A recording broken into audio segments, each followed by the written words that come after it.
durante el transcurso de luna nang también nos ha también atende diferente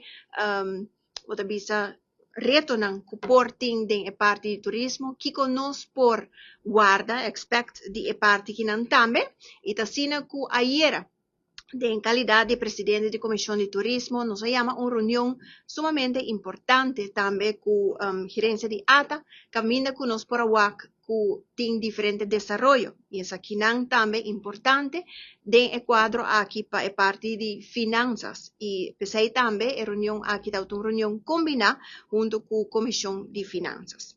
En meta de reunión aquí, para más claridad, para lo cual trata el desarrollo e impacto geopolítico, un tópico que nos atende tanto internacionalmente, pero también para Aruba, sumamente importante, y también de un pronóstico para el resto de 2025, eso que se llama el Forecast 2025. Si nos resumimos la reunión específica aquí, es así con los mercados principales que era Norteamérica, y para ahora nos es aquí tampoco no por cambiar a corto plazo. Aruba nos saco tin lazo nan fuerte con Norteamérica, nos huésped nan también tin generación nan caba que viniendo a Aruba y nanta repeat guest.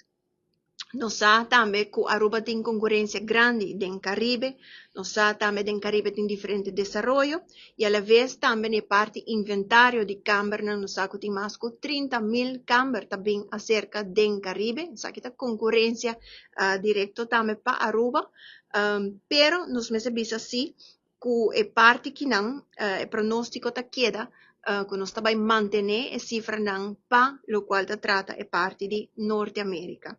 Igual que haya pasado.